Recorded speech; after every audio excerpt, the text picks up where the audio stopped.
Bienvenue à Talent, au parc de la Ceriseraie. Le but était de créer une aire de jeu inclusive avec 5 zones bien définies où on recrée les 5 sens qu'on connaît. Donc du coup, on a essayé de créer, on va dire, la zone du toucher, qui est la zone des plus petits. On a essayé de pallier dessus, on va dire, les différents matériaux de sol qu'on peut retrouver sur une aire de jeu. On a créé une partie sable pour le toucher, qui est important, on va dire, pour le développement de l'enfant. Après, le sol souple, qui est quand même plus dur, et les 2 parties en marron qui sont en sol liège, pour avoir une différence de toucher, de rugosité. Sur cette partie-là, on a essayé de créer la zone de l'ouïe. On est parti avec des xylophones qui font du bruit, des tubophones qui sont reliés entre eux. Et après l'ouïe, c'est aussi le déplacement dans l'espace. C'est pour ça qu'on a imaginé cette aire-là avec un tourniquet et puis une balançoire, on va dire, à mouvement libre dans les 3 axes. Donc derrière nous se trouve la zone odorat qu'on a essayé de traduire donc, par un espace détente où les gens pourront venir pique-niquer, ressentir l'odeur, on va dire, des plantes qu'on a intégrées à cet espace-là. Sur cette zone-là, on a essayé de traduire le goût. On va dire c'est le goût de l'effort, le goût du sport, le goût de leur ressortir dehors. Et du coup, pour le dernier sens, qui est la vue, on a imaginé une tour qui se dresse à plus de 5 mètres de haut pour avoir une vue, on va dire, sur différents points de vue de la commune. Nous avons aussi installé du mobilier avec une assise rehaussée en pensant à nos personnes âgées qui pourraient venir avec leurs petits-enfants sur cette aire de jeu. Quasiment tous nos mobiliers et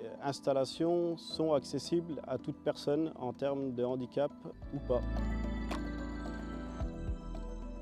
Nous remercions la commune de Talent pour nous avoir fait confiance pour cette création d'aires de jeu inclusive et intergénérationnelle. Et pour finir, nous remercions l'entreprise du Quai Préneuf pour nous avoir accompagnés sur leurs idées et l'aménagement de toute la partie paysager de ce projet. Et l'entreprise Maillot et Toussaint d'avoir réalisé le suivi de ce projet.